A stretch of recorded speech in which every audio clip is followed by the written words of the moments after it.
Hi అండి. ఈరోజు మంచి టేస్టీ అయిన చికెన్ పులావ్ ఎలా చేస్తానో చూపిస్తాను. చికెన్ పులావ్ చేయాలంటే ఎప్పుడు కూడాను పచ్చి చికెన్ తోటే మనం కూర వండేసి పెట్టేస్తూ ఉంటాం. కాకుండా ఇలాగా మనం కార్న్‌ఫ్లోర్, ఉప్పు, కారం, గరం మసాలా, అల్లం వెల్లుల్లి పేస్ట్ అవన్నీ వేసి కొంచెం దీన్ని మనం కొంచెం డీప్ ఫ్రై లాగా చేసుకున్నాం అనుకోండి.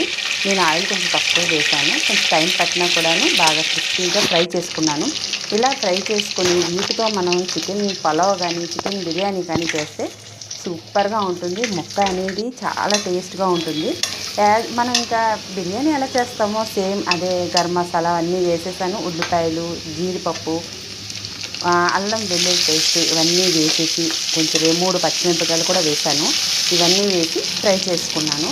మంచి గ్రేవీ పులావ్ అంటేనే మంచి పులుపు అది కలగాలి కదా, అందుకోసం నేను ఒక 2 టమాటాలు మాత్రం బాగా చాపర్లో వేసి బాగా కట్ చేసుకున్నాను అనమాట. ఇలా వేసుకుంటే టేస్ట్ కూడా చాలా బాగుంటుంది. గ్రేవీ వచ్చినట్టు ఉంటుంది. ఆ ముక్కకు కూడాను ఈ ఉప్పు, కారం, పులుపు అంతా కూడాను చాలా కరెక్ట్గా పడుతుంది అనమాట. ఆ తర్వాత అందులోని ఉప్పు, కారం, గరం మసాలా, బిర్యానీ మసాలా కూడా వేసేసానండి.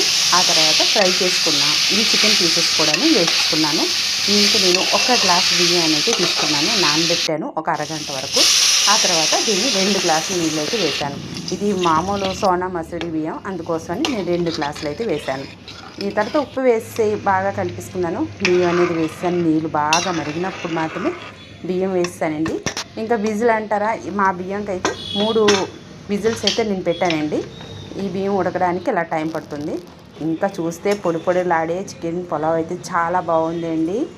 సూపర్ టేస్ట్గా ఉంది.